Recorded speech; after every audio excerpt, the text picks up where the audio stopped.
First one came in from, I'll just read it when I shared a couple weeks ago about the guy that was on top of me the in the middle of the night with no Oh eyes, yeah. the demon. Right. Excuse me. Okay. When stuff happens like at night, like you shared on a recent podcast, is it a demonic attack like spiritual warfare, or is it something more scientific like paralysis? How do you say that? Paralysis. Paralysis. Or maybe both. I've looked into my own experience, seeing dark figures, hearing whispers, not being able to move, difficulty in breathing, and everything I pointed to sleep Paralysis. paralysis. The science I might be saying they might mean behind something it different. made sense: REM sleep, hallucinations, etc. But from a Christian or spiritual perspective, it's seen as a demonic or spiritual warfare, right?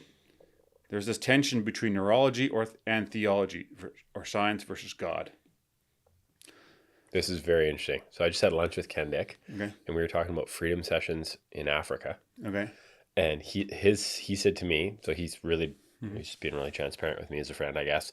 Like there, they look at everything as spiritual and everything is demonic. Like everything negative is right, which there again, they're paintbrushing and it's dangerous. So I think like he just didn't even understand it. He was Well, like in the so I was in context Africa for a month in 2013, okay. and there was actually we went to a local church one Sunday, and there was actually this huge tree on the property at one point that the locals would always come and worship this tree, and that was on the church property, but they couldn't get rid of it because they didn't have chainsaws or saws or anything else like that. They can't move it, and so they prayed around it for 7 days. After the seventh day, that actually fell down, and this was a common story they were sharing. Now, very hard for me to believe, even though they told me the story, because it just does seems too crazy to be true. But they also shared about things like people broke their arm, and then they would go to a witch doctor, and then the witch doctor would heal it. So I'm wondering if in Africa there is more spiritual stuff going on. Either ways, sleep paralysis, said it right there, I think is a pretty new term from what I understand, and I looked up, and it's what is described as sleep paralysis, and historically has been referred to as spiritual. And it's only in recent times they've been putting it under medicine and neurology, and so that doesn't surprise me too much. But I would say if you're dealing with this, test it. Like call out to Jesus. If this is happening to you in the middle of the night, like you can test it, right? You can pray about it. Like just like I started saying Jesus Christ over and over, like Dave Curry had taught me, and it went away. But there's also a really, really good book from Neil Anderson called The Bondage Breaker. Okay. And I read that a couple of years ago. That was really helpful for me. But it is like, just like the Holy Spirit is very, very real, and angels are real, and protecting God's people. The demons are very, very real. 1/3 of the angels fell. Yeah, we never. Right? I mean, it's fascinating how in our Christian, even in our, like I say, we're not we're far from where we grew up, but there's still this whole culture of. I mean, I gotta be careful because now I'm speaking for other people, and there's a lot of people that we go to church that would disagree, that wouldn't feel this the way I feel it. But I feel like how I am. I'll speak for myself. I feel like, man, even when you talk about the miracles that can happen, and I struggle with this, even like praying for healing or just praying for people to be, just healed from really serious things. Yeah. Like we profess with our mouth that we worship like a God that can do anything, yet practically I don't really live that way, which is really disappointing, right? Just the idea of like, God can do miracles. He still does do miracles, and we just, I don't know if it's because of the. Yeah.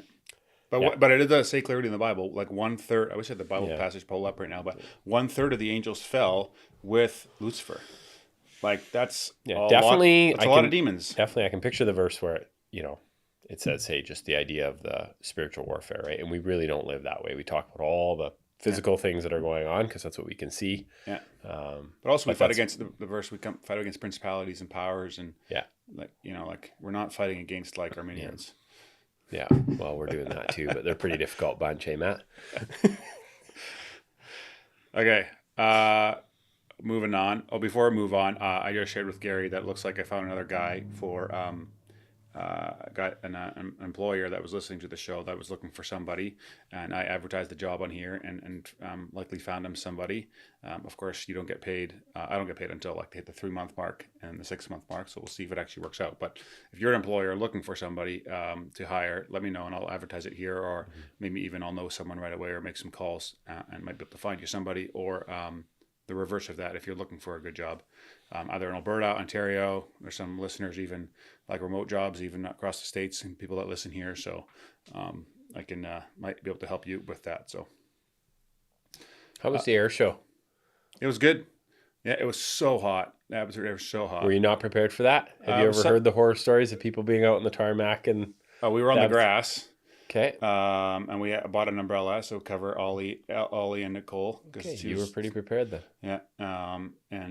It was really good. But we got there at like 11, and at 3 o'clock we left, and I missed the F-35s and the snowbirds because I was like, I don't love planes that much to like burn here for like 2.5 hours.